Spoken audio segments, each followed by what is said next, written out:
الله الرحمن الرحیم موږ د تلاوت د شروع کولو چې کوم هغه درې قسمونه دي د هغې په باره کې خبره کوله. د تلاوت شروع کولو درې طریقې او درې قسمونه دي. نمبر 1 هغې ته ترتیل وایي، نمبر 2 هغې ته تدویر وایي، او نمبر 3 هغې ته حذر وایي. نو اوس دا درې قسمونه چې دي که نه د دې تعریفات، ترتیل څه ته وایي، تدویر څه ته وایي، او حذر څه ته وایي، او بل ترتیل په کوم ځای کې ویلی کېږي، حذر په کوم ځای کې ویلی کېږي، او دا کوم چې درېیم نمبر مشق او ترتیل جو دوی دا په کوم ځای کې ویلی کېږي. صحیح شو؟ نو اولنی زموږ سره څه و؟ ترتیل. اوس ترتیل څه ته وایي؟ ترتیل دې ته وایي که نه په قلاره تلاوت کول د تجوید د قواعدو موافق. ترتیل څه ته وایي؟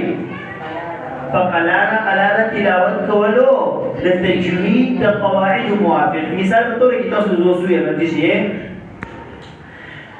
ان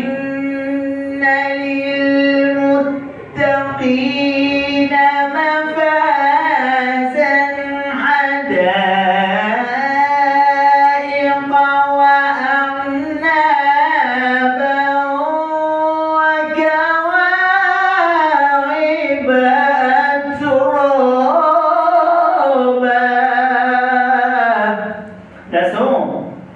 ترتیل. نو دې ته ترتیل وایي. دا اوس په کوم ځای کې ویلی کېږي؟ دا اوس ته پته شته؟ نو ترتیل دا په محافلو او مجالسو کې ویلی کېږي. په محافلو او مجالسو کې کوم تلاوت کولی کېږي که نه هغې ته څه وایي؟ ترتیل وایي. دویم نمبر قسم زموږ سره و هغې ته څه وایي؟ تدویر. څه؟ اوس تدویر څه ته وایي؟ د تدویر تعریف. تدویر وایي درمیانه تلاوت. درمیانه تلاوت بشرط ہی کی تجوید کی قواعد کی موافق ہو. نو اوس دا څنګه دی؟ تشي دی غوږ ولګېدې.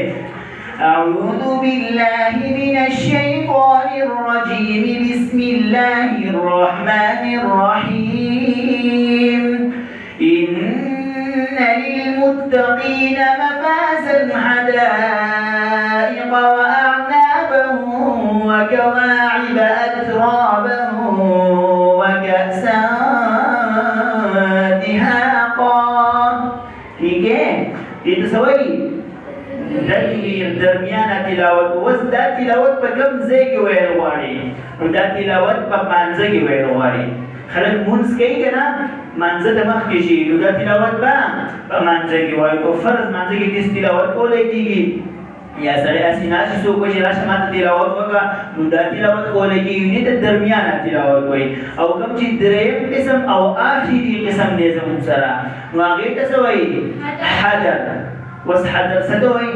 نو حذر تیز تلاوت ته وایي، روان تلاوت ته وایي چې بشرط دي کې تجوید کې قواعد کې موافق هو. نو زر تلاوت به کوئ خو د تجوید د قواعد موافق. دا خبره یاد ساتئ. ګورئ اکثر خلک زر تلاوت کوي خو د تجوید د قواعدو به کې خیال نه ساتي. نو هغه څنګه ویلی کېږي حذر؟ هغه داسې ویلی کېږي أعوذ بالله من الشيطان الرجيم بسم الله الرحمن الرحيم إن للمتقين مفازا حدائق وأعنابا وكواعب أترابا وكأسا دهاقا لا يسمعون فيها لغوا ولا كذابا جزاء من ربك عطاء حسابا.